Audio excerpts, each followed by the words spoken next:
Aujourd'hui, nous allons parler des problèmes de couple. Et qu'est-ce que tu fais là, toi? Comme tu m'as dit que tu voulais parler des problèmes de couple, je me suis mis dans l'ambiance, quoi, pour faire la différence entre toi et moi. Voilà. Marc, ça te va bien les cheveux? Allez, générique.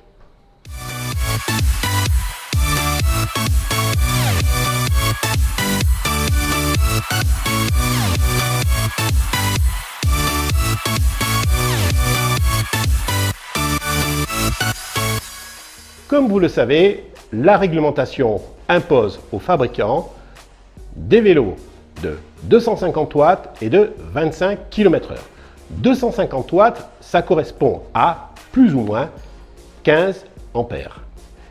Et à partir de là, ma foi, c'est difficile de faire la différence entre un vélo ou un vélo. Souvent, dans mes vidéos, je vous donne les informations concernant le couple du moteur. Et à quoi ça correspond? Tout simplement à la capacité du vélo de vous aider dans une montée. Plus un vélo va avoir de couple, et plus il va vous aider dans une montée. Je vais prendre le cas d'une montée à 10%. D'ailleurs, j'ai fait une vidéo avec le moteur pédalier qui à l'époque faisait 55 Nm de couple. Je suis dans une pente à 10%, non seulement je la grimpe facilement, mais en plus, je redémarre en plein milieu de la pente facilement. Pour vous donner une idée, une pente à 10%, pour la descendre, vous retenez, parce que généralement, vous avez plutôt envie de courir. Et pour la montée, vous allez être crevé à arriver au bout, surtout si la pente, elle fait à peu près 20 mètres. Pourtant, 20 mètres, c'est pas long. Oui, mais 10%, ça grimpe bien, je peux vous le dire. Donc, à partir de 50 Nm, on peut dire qu'une pente à 10%, vous pouvez l'attaquer sans aucun problème. Si un moteur a moins de couple que ces fameuses, on va dire, cette base de 50 Nm. Qu'est-ce qui se passe? Il va vous aider beaucoup moins.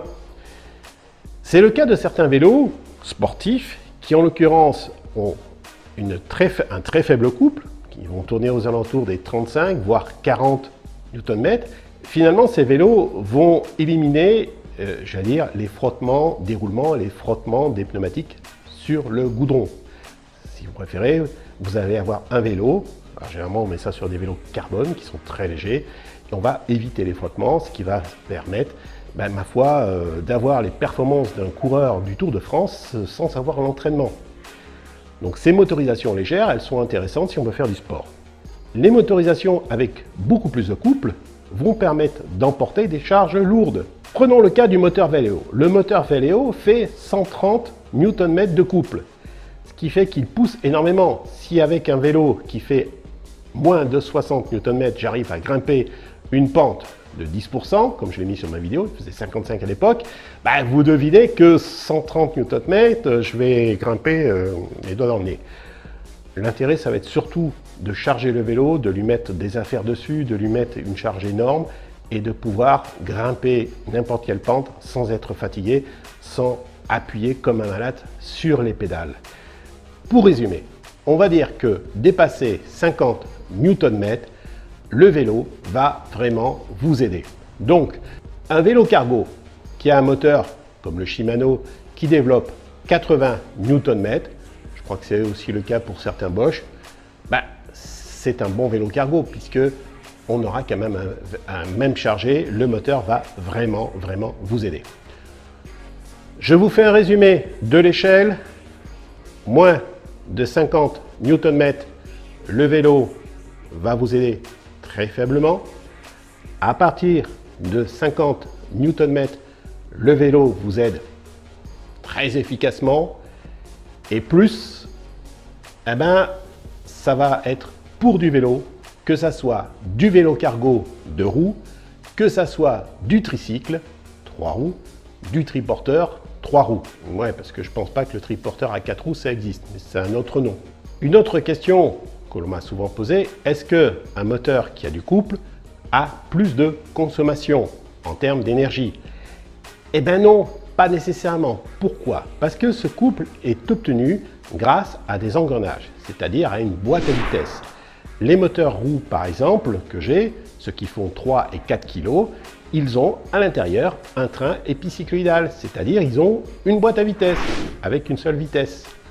Le moteur Bosch, Shimano, Xofo ou Bafang, c'est la même chose. Ce sont des moteurs pédaliers avec un engrenage, donc une vitesse. Tout est calculé pour vous donner un certain couple, suivant la puissance électrique et la puissance, et les engrenages, j'allais dire la puissance mécanique quelque part.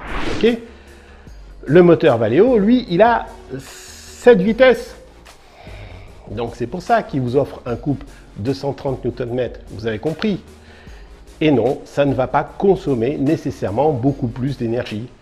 Donc, non seulement ce sont des moteurs qui ont un gros couple, mais en plus, ils ne consomment pas nécessairement beaucoup plus d'énergie, voire même, on avait fait des comparaisons avec les moteurs roues avec un train épicycloïdal consomment moins d'énergie qu'un moteur en entraînement direct. Maintenant que vous savez ça, eh bien, vous devez le prendre en considération dans l'achat de votre vélo électrique. Regardez le couple et prendre ce qui vous convient le mieux. Il est certain que si vous faites de la route de montagne et qu'en plus vous transportez des charges, vous allez opter pour un moteur qui va être à 80 Nm, voire même plus. Si par contre vous voulez faire du sport et que vous voulez juste avoir une petite assistance qui va vous aider, c'est-à-dire qui va vous donner le petit coup de pouce supplémentaire, vous pouvez choisir une assistance à ce moment-là qui aura juste une quarantaine de Nm. Ça va suffire largement. En attendant, dans les commentaires, à vous de me dire si vous me préférez avec les cheveux ou sans cheveux.